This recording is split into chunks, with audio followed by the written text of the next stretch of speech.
We all dream of fame and success, but not all our dreams come true. What makes our achievers' dreams come true? Our achiever today is an enigmatic personality, a statesman, a soldier, the former President of Pakistan, General Parvez Mushrraf. Let's find out who the man is behind the uniform. A decorated soldier, Pakistan's ex-army chief, the former President of Pakistan, a man with ambition, a man with persistence, a man of substance. Welcome to our show, President Mushrraf. Thank you. Now, one's childhood and formative years, President Mushrraf, really shape up our personality. You were only 4 years and 3 days old when you made your journey from India to Pakistan. Yes, I did. What were the initial years in Karachi like, Ji? Well, they were very happy, I would say, although they were not very comfortable. In that when we came, we went to a place called Jacob Lines. We were given a house because my father was in the Foreign Office.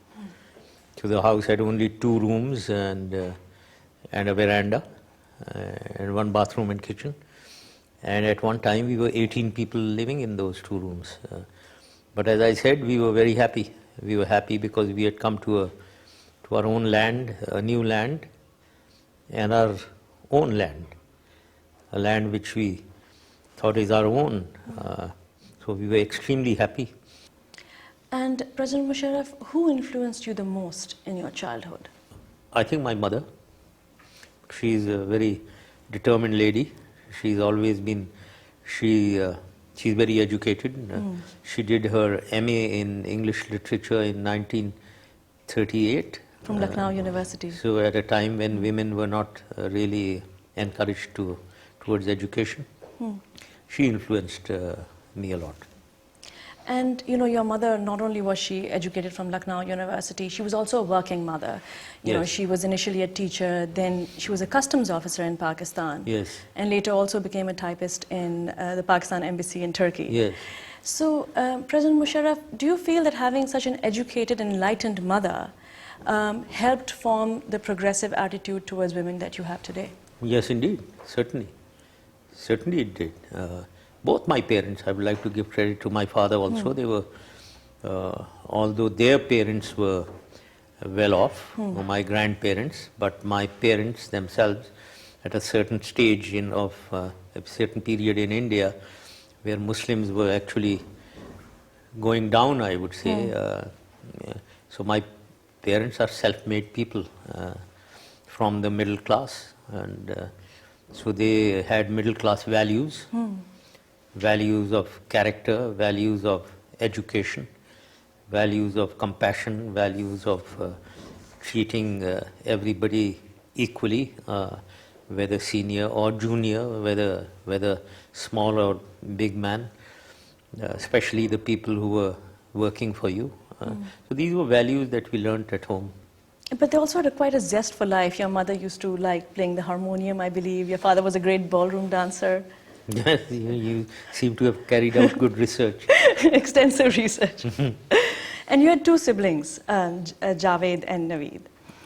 Yes. And what was your relationship like with your siblings? Very good, except that in the absence of a sister, there's always a lot of turbulence at home. We used to fight among ourselves a lot. Achha. Urdu mein ladte jhagdte hue zindagi guzari. But you were, I believe you were the naughty one. Yes, I was an extrovert and I moved around a lot with friends. Because Javed was quite studious, wasn't he? He was very studious. He's a brilliant man. He's a Rhodes Scholar. He was a Rhodes Scholar. He is a Rhodes Scholar. And he's always been topping in whichever, right from metric. He has been in the top 3, right up to MA or first class first everywhere. And he's brilliant. He's a genius. I think he's a genius.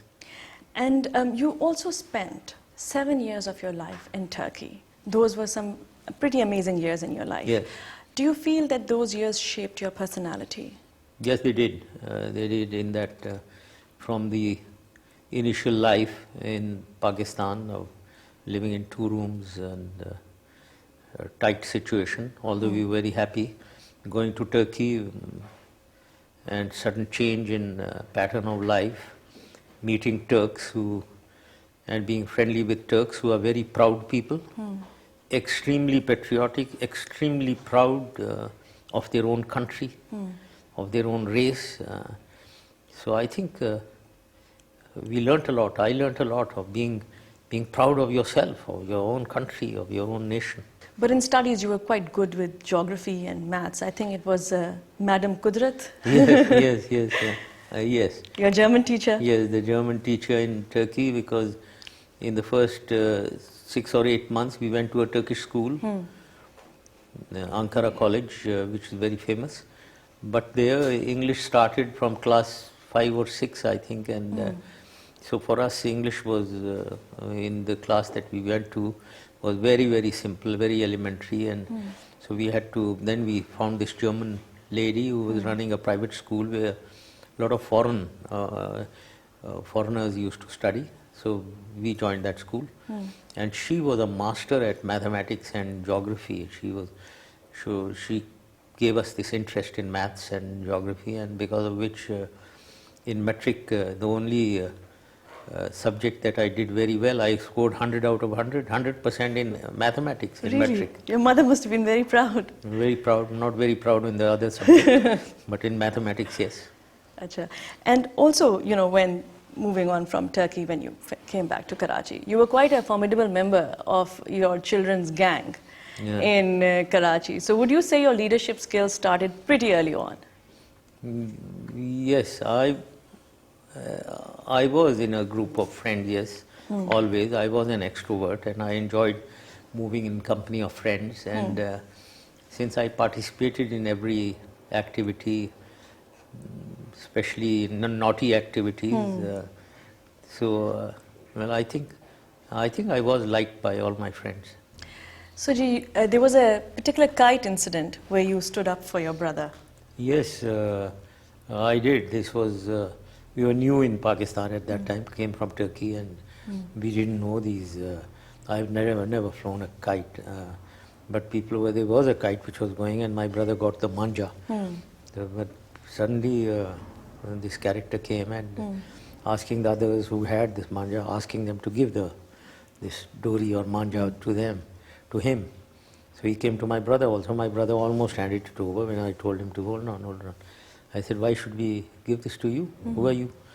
So I could see that the chap was trying to get aggressive, and that's where I learned that offense is the best defense. And before he acted, I gave him a punch.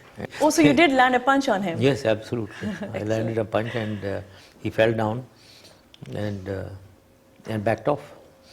So offense is the best defense. But then, since then, after that, those people around thought that I am the boss in the area. This small dadagiri element. Dadagiri, exactly.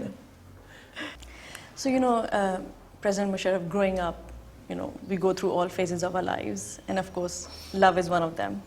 Tell us a little about your first crush. I believe it was a neighborhood girl who approached you. Well, can I keep that a secret? I think, well, everyone does that. Everyone has crushes. And, yes. I did have a crush, but all that I would like to say is that since we didn't have a sister, I was rather shy. I was very shy of girls, and so therefore all initiatives were taken from the other side. But can I just mention one thing which I feel was strategic planning for a boy that young? The letter trading through your grandmother's burqa was, I mean, it was pure genius. Well, one has to innovate. When you want to do something and you like doing it, one has to be innovative. Innovative. Okay. And moving on, of course, then your first love, was it the Bengali girl in Karachi? Well, I've written that. I think, well, no. Okay. But all part of growing up? All part of growing up, yes. So, you know, President Mushrraf, we really want to know the man behind the uniform. We know about the soldier. We know about the politician. But very few of us know about the romantic side of President Mushrraf. Are you a man who wears his heart on his sleeve? Or are you the kind of person who harnesses his emotions? Well, I am upfront. I think I am an open man. आप दिल फेंक हैं? Yeah, well, dil phenk to nahi karna chahiye. I'm not all that. I am. I think I believed in balance. I believed in balance in everything, right from the beginning. I've never done anything out of balance. There is a limits. There are limits, and you have to, and then you have to have a finesse. You have to have style. You should not go overboard in anything, and you should never give up prestige and dignity of behavior. That is what I have always believed in, and so therefore, dil phenk jo hai, this is rather, I was very balanced in Very my approach. balanced. Yeah. Okay. So you were quite headstrong and you had a very vibrant personality. One would have thought, especially when we read your book and your biography, that perhaps you would have had a love marriage. So how come you had an arranged marriage? Yeah, well, so many restrictions in Pakistan generally, in those days especially. Yeah. With no phones and Yes, Facebook yes, and all the technology yes. helping us these days. And whoever I got associated with moved on, I moved on, I was very mobile. I mean, I was 17 when I joined the army and went to the academy, and then onwards I was posted here and there. So that is why, and maybe the person that was introduced to me, my wife, was certainly extremely beautiful, and so that is why. And but we had an engagement of about 2 years, by the way. Yes. So how Yes. was the first meeting? I think it was good. Well, I did try to be natural. I was very natural. I mean, that's what I am. And yes, she didn't like my chappal part. That was not in good style, she thought. But you know, it's very trendy now to wear that Peshawari Yes, chappal. yes, yes. So I think, you need to ask her what she thought of the first meeting. But I was impressed, certainly. I was attracted, and in a few meetings. And I was going to East Pakistan, by the way, yes. So there was a degree of a hurry in the decision. And so I took the decision. And what's the secret to a successful marriage? I think accommodation and mutual accommodation, understanding, and balanced behavior again. Again, a balanced behavior. And resolving, not keeping things in the heart. A lot of people, if they don't like something, they keep it in the heart and keep fretting. And I believe one should be open. I believe one should straight say whatever you feel, and then try to resolve disputes through a mutual discussion, and because one is right and the other is wrong. Now one has to convince, one has to decide who's right Who's and wrong. right and who's wrong? But if one sticks to one's point without logic, that leads to more complication. So if both sides are logical in understanding, and in the discussion they do understand who was right and wrong, and they are prepared to say sorry. Another problem is that it's very difficult to say sorry. It's very difficult to accept mistakes. I have never felt any inhibition in doing that. If I was wrong, I always would admit, well, So I'm one sorry, should I not did have wrong. pride and just Yes. apologize. Egos. Why should I, now that I've done something, well, I'll stand by it. One shouldn't have egos. And in fact, may I say that, I don't know whether, I think I've written it in the book also, in 71, when I went to East Pakistan. They took me to the monument, Bangladesh monument, and being a soldier, I was taken to this monument and of their independence. And I was given a book to write something and sign. That was quite good, was a little embarrassing. But whatever I wrote, a few sentences, then it struck me that I should say something else, and I wrote something which I believe in. I wrote, the last sentence is, the courage needed to reconcile and compromise is far greater than that needed to oppose and confront. I am prepared to show that courage. I only hope there is reciprocation. Now, that is what I believed in. It needs courage to reconcile and give up ego and say sorry and shake hands. It needs courage. Well People said. don't have that courage. We'll take a short break now. See you after the break.